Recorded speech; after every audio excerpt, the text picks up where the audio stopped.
Welcome back. Today's episode of the Buffalo Sessions is why solo doesn't scale. Solo. I feel like I'm proper northern with that. You Solo do doesn't sound quite scale. northern today. I thought that earlier. I don't know why. You've been to London and come back more northern.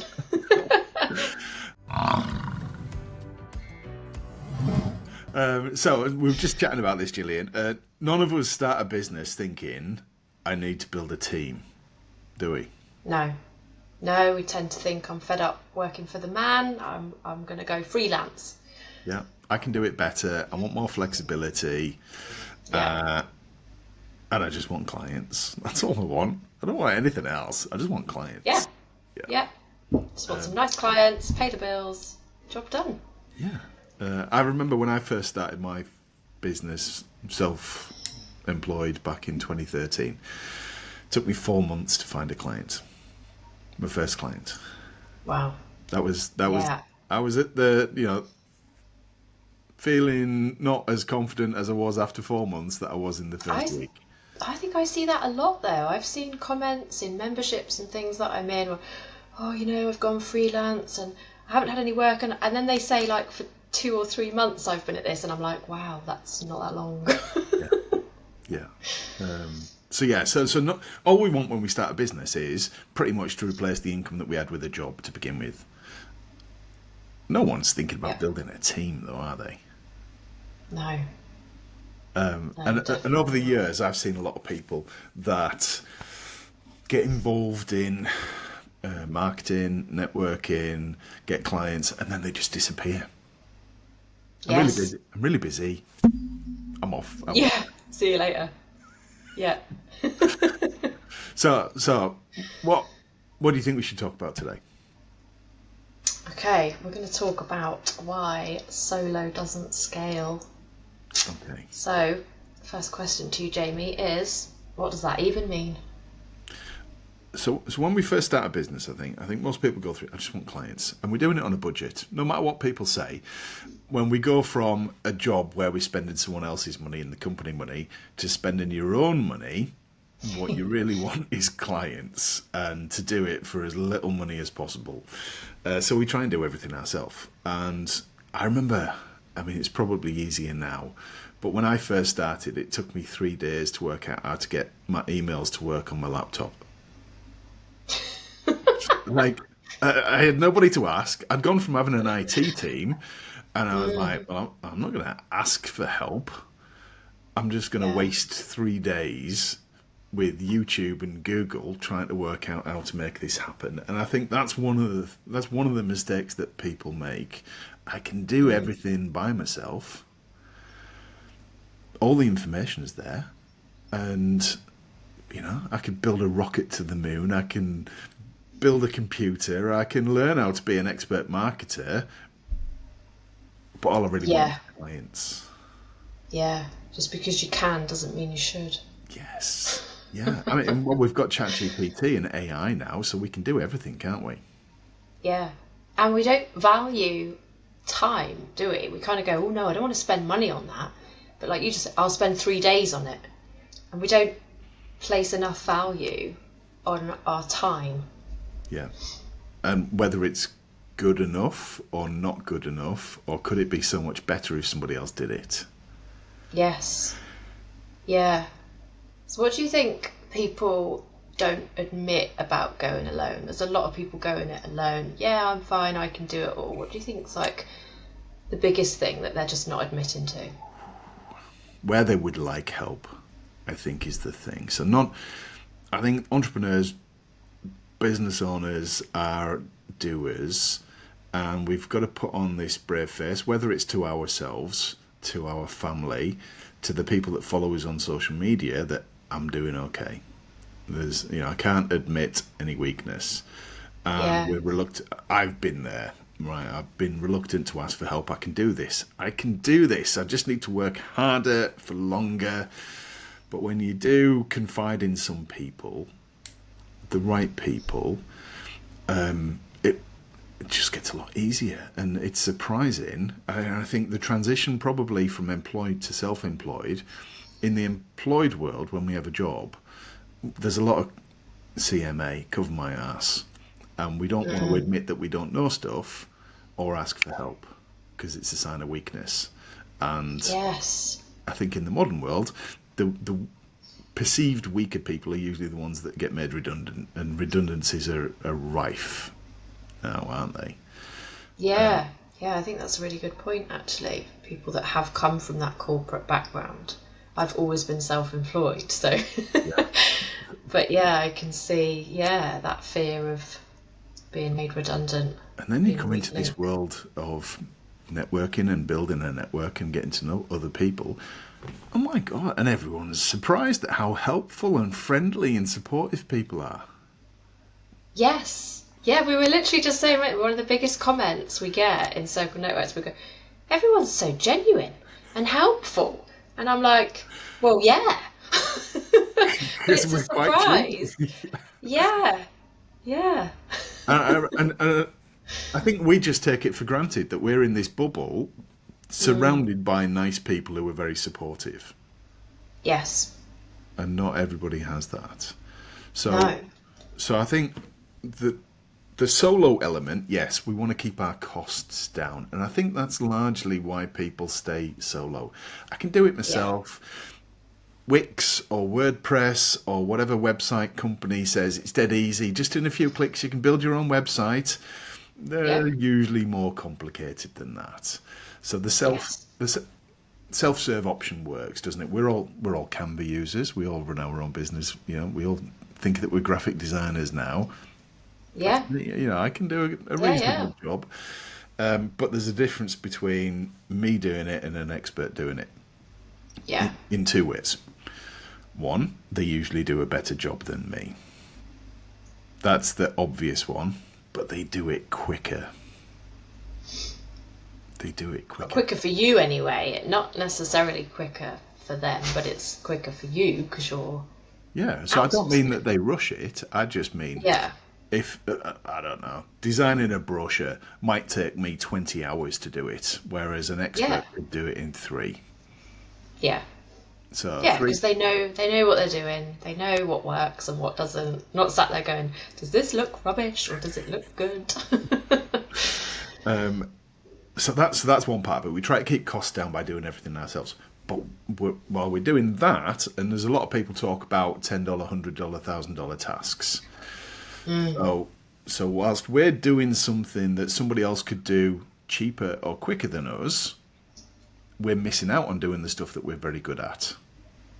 And the one thing that I hear most people say is, I haven't got enough time.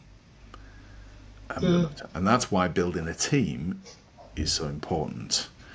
And I think if you can get comfortable with... Now, I remember this. Oh, you need to delegate. You need to outsource. You need to have a team. And I'm like, but I need to pay the bills. Yes. There's a fine line between these two things. I think that's where people get to. They get their income up. Okay, cool. I'm covering my bills. I've not got enough time. I want to grow the business, but I've got no time for business development. But I need this money to pay the bills. So I think that's where a lot of people get stuck. So, what would you say is the thing? How would someone know they've hit that ceiling? They might not realise it, but they've hit that point. I think there's a few things. You might be struggling to sleep at night, so things might be keeping you awake. Things that you're putting off. And then there's probably things that you're just not getting done because you're too busy. And then there'll be some things that you know you should be doing or need to get done, but you don't know how to do it. So the stuff that's stressing you out, the stuff that you just haven't got time to do, or the stuff that you've got no idea how to do.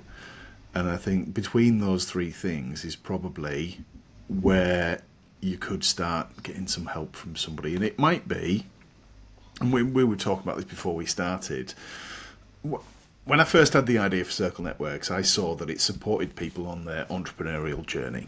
So somebody might come at the start because they're looking for clients and they think that we're just a normal networking group. And yes, we definitely help people find clients.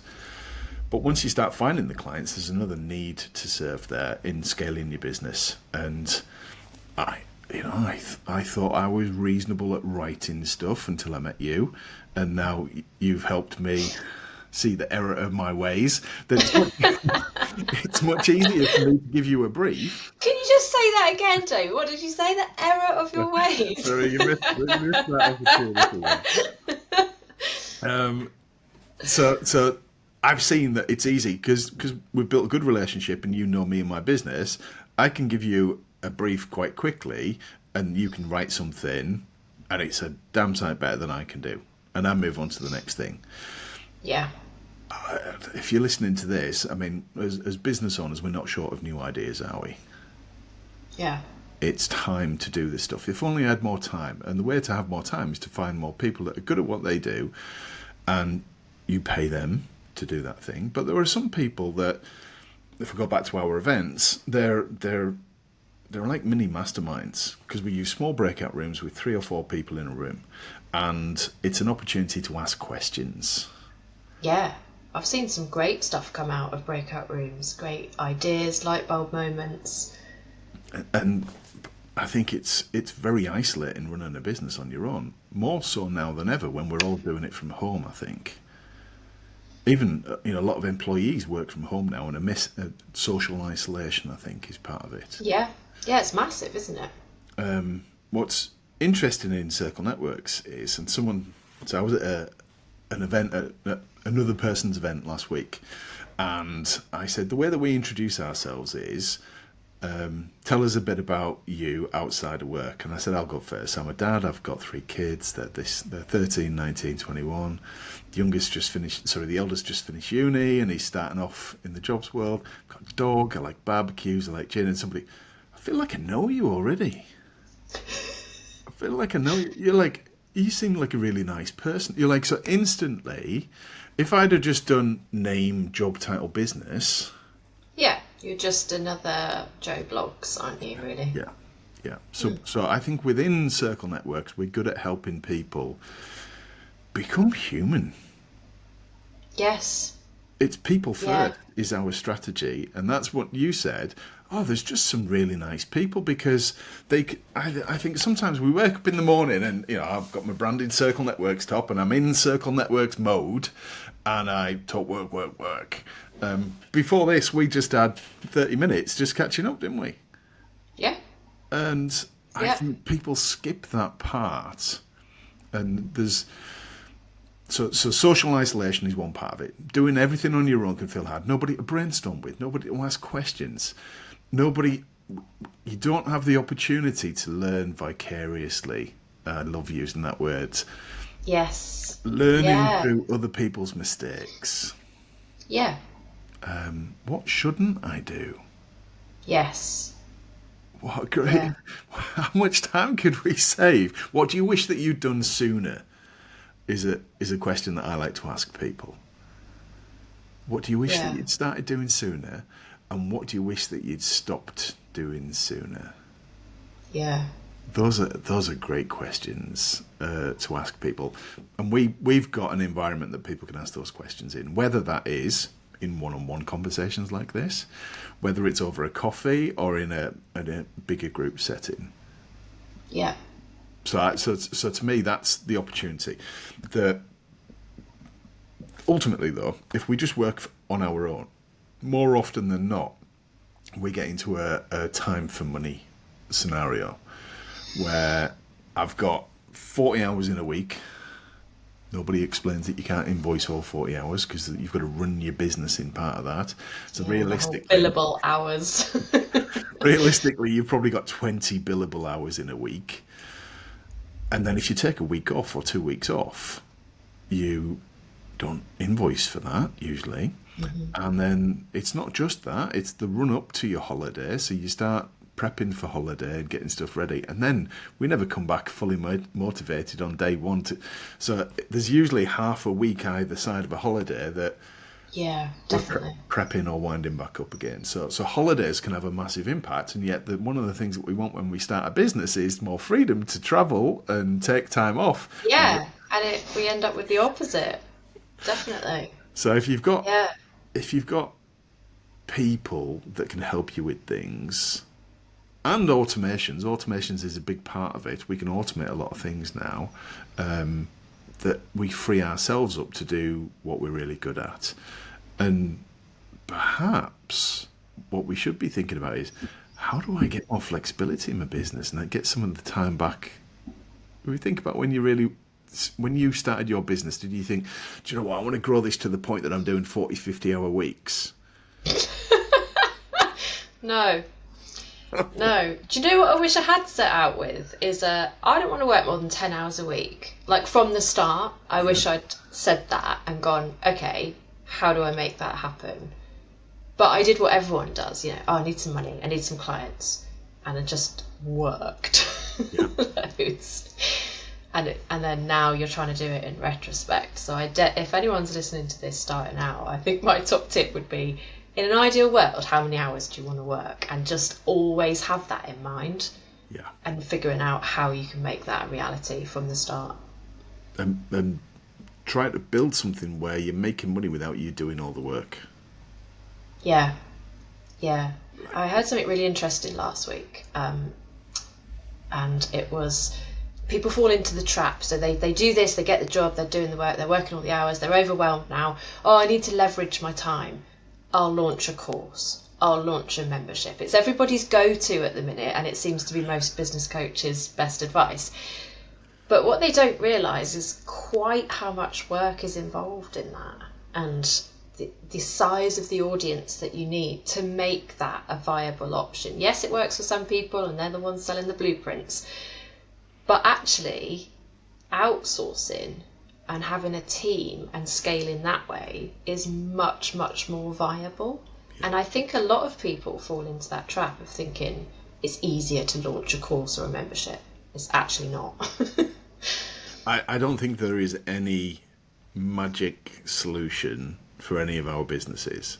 And ultimately, one of the things I've been talking to people about recently is we would all like to push that button, whether it's social media, email marketing, a funnel, there's all these cool things, isn't there, that we could do, paid ads.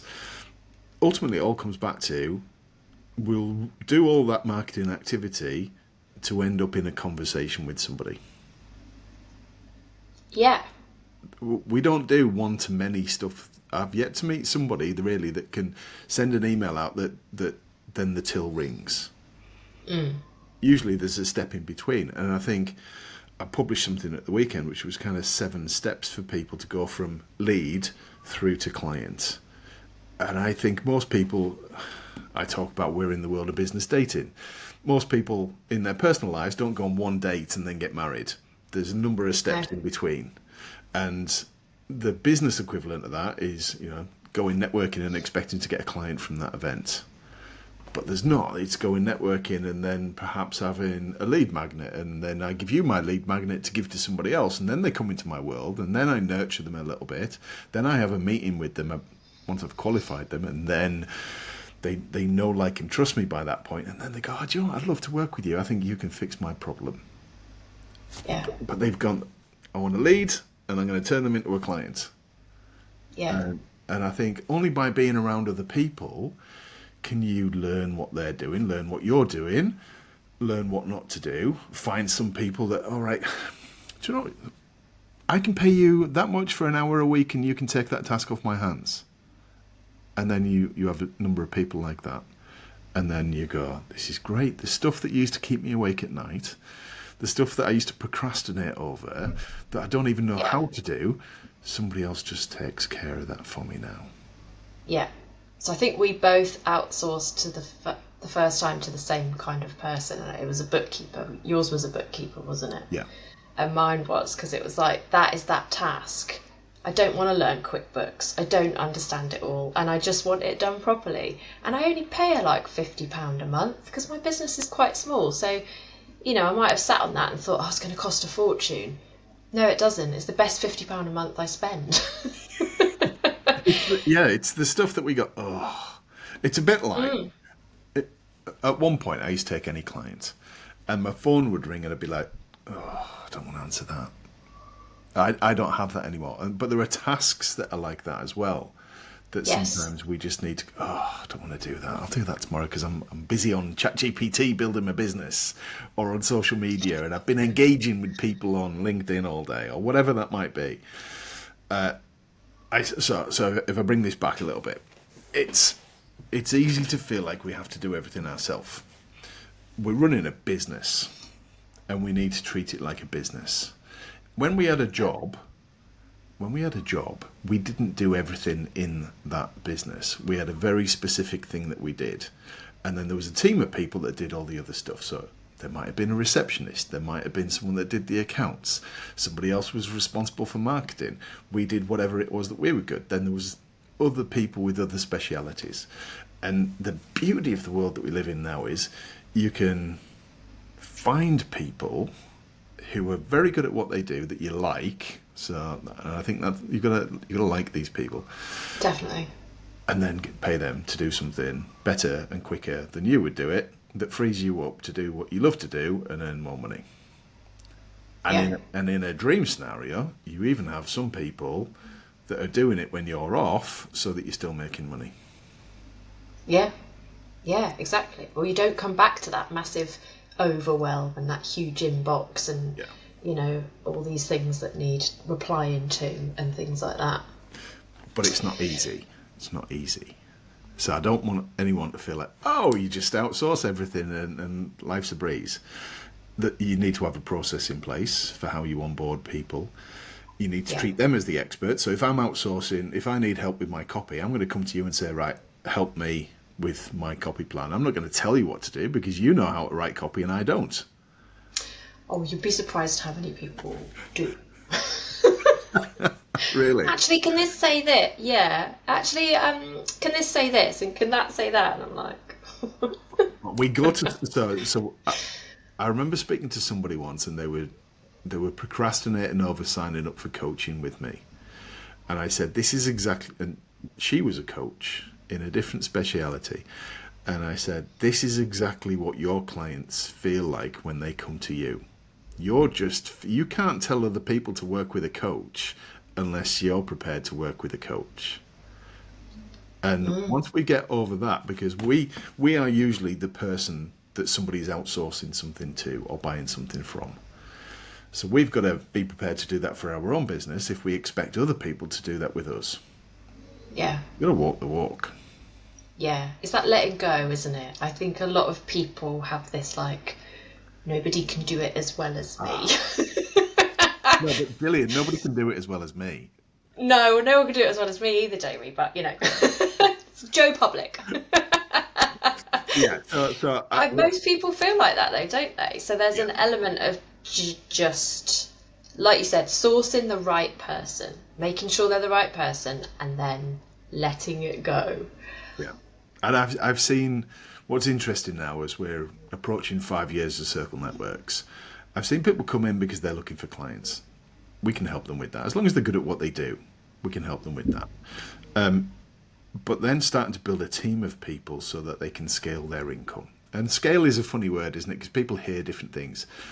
I'm talking about achieving your goals is probably what I'm talking about. So for some people, it might just be earning £1,000 a month. Yours might be getting to the point where you're working 10 hours a week.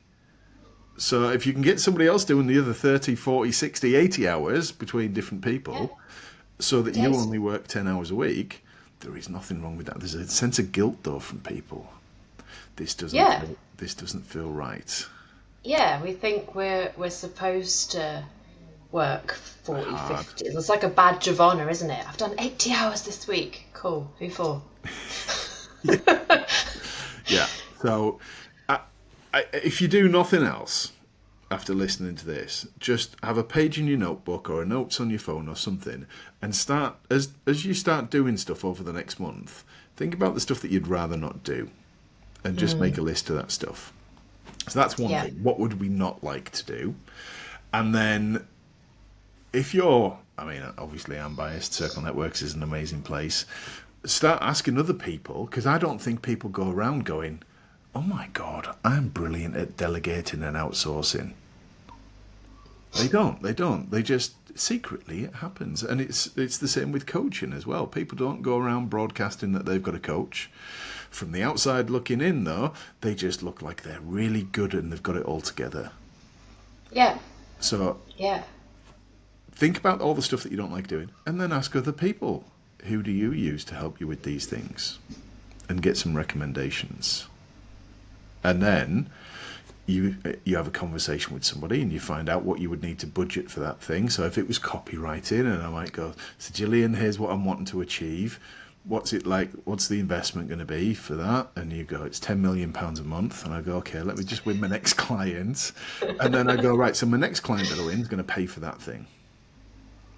And Yes. and then I get all that time back next month. And if we're smart, some of the early things that we might invest in generate more money for us, more clients, so that we can reinvest quicker. Yeah. And it should be an investment, not a cost. Yeah, and I think that's what a lot of people don't. They see it as a cost. Don't they? What's it going to cost me? It's not costing you because it's giving you back all of this. So, Yeah. would you go back to doing everything yourself in your business? No. No, I'm looking at getting rid of more. And that gives us more control, if anything, and more freedom and flexibility, which is why we usually start our business. Yeah. Yeah, definitely. So I think I know what you're going to say. But for the person listening to this who is thinking, where the hell am I going to start finding these people? Am I going on LinkedIn and putting a post out? What are you going to say to them? My advice would not. I want somebody. I once put something on LinkedIn for a friend and Right. asked for a recommendation. For argument's sake, let's say it was bookkeeper. I got inundated. I can imagine. So that is not the place to do it.